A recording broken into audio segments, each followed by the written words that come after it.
Govoreći o investicijama koje su neophodne kako bi se država razvijala, Tadić je obećao investicije i u Novom Pazaru. Ja vama obećavam, na ovim izborima ništa ne obećavam, ali u Pazaru obećavam. Ja se smiriti neću dok lično u Pazar ne dovedem jednog investitora.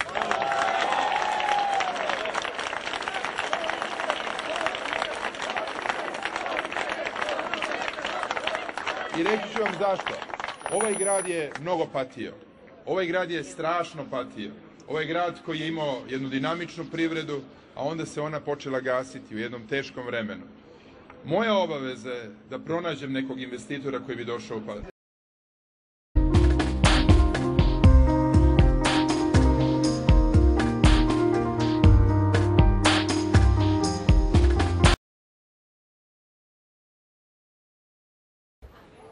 Bivši radnici fabrike Raška očajni su zbog neisplaćenih plata koje im duguju i zahtijevaju od nadležnih u ministarstvu i naša dva ministra da im odgovore na žalbe koje im prilažu i pomognu im da im se vrati ono što im duguju. Problemi traju 7 godina. 7 godina se mi borimo.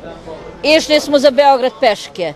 Ništa nismo uradili. Spavali smo ovde mesec i po dana. Ništa nismo uradili. Mi nemamo ništa protiv opštine. Mi znamo da pare naše nisu u opštinju. Da je to sve u Beograd. Nama opština služi samo kao servis da bi naše probleme tamo prenijela na naše ministre, na naše poslanike, da oni poteraju to pitanje. Radili smo 33 godine. Nas niko neće sad da primi da mi radimo. Naši radnici, sad da pitaš njih ko ima struju, ko ima telefon, ko ima da kupi drva, ko ima da spremi Ramazan prvo niko nije jer smo išli gore kod muftije da uzimali smo gore pakete, uzimali smo Crveni krst.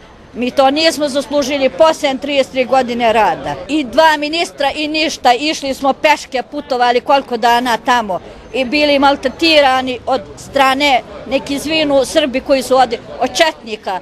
Mi ne pravimo, mi nismo nacionalisti i to smo doživeli.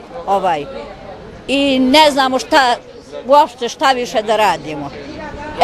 Evo ga, svaki drugi dan on ima bebu, on nema da mu kupi mlijeko, on po 2 dana ne jede, pa kad dođe ovde skupimo da ide čovjek da jede. A nije on sam, nego evo ti sve da ti ovo ode, da ih pretreseš ako im nađeš 1 dinar u džep. Nema, to je ona niži sloj sad.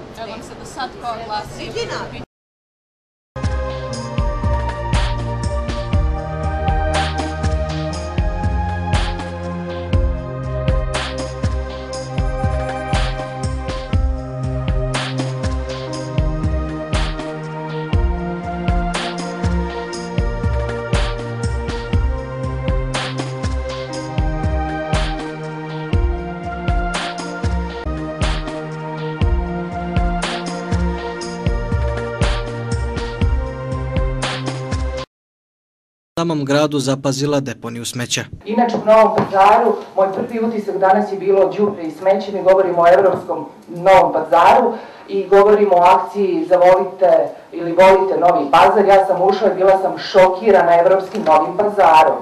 I to je verovatno na račun svih ovih političkih struktura koji upravljaju, ali i vas građana i građanske svesti u Novom Pazaru. Jako sam neprijatno iznenađena, a obožavamo ovu sredinu i multietničke sredine. Sarajevo, Novi Pazar.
Ajde da dođemo svi, da navijamo onako ljudski, pošteno, srdačno, kako smo uvek i radili, i da ne ostane uskraćeni hiljade ljudi koji vole ovaj klub, koji vole fudbal, zbog nekoliko koji prave incidente.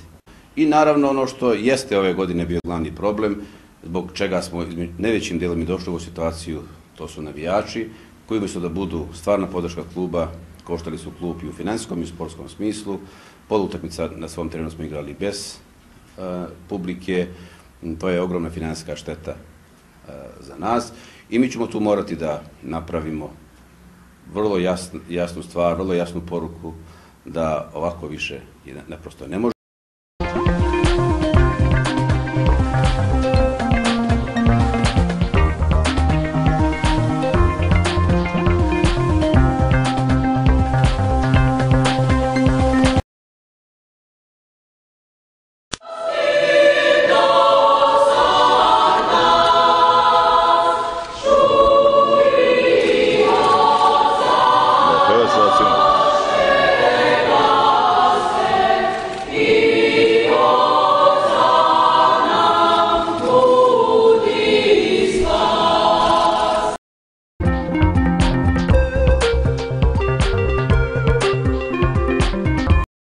Gostujući u emisiji Telering OBN televizije, vladika Zahumsko-hercegovački Grigorije rekao je da izuzetno poštuje muftiju Zukorlića, koji se nesebično bori za svoj narod. Vi ste imali neku vrstu sukoba, ne želim danas da govorim uopšte o sukobima, ali imali ste neku vrstu sukoba sa bivšim Reisom Cerićem, pa čak i sa Efendijom Zukorlićem.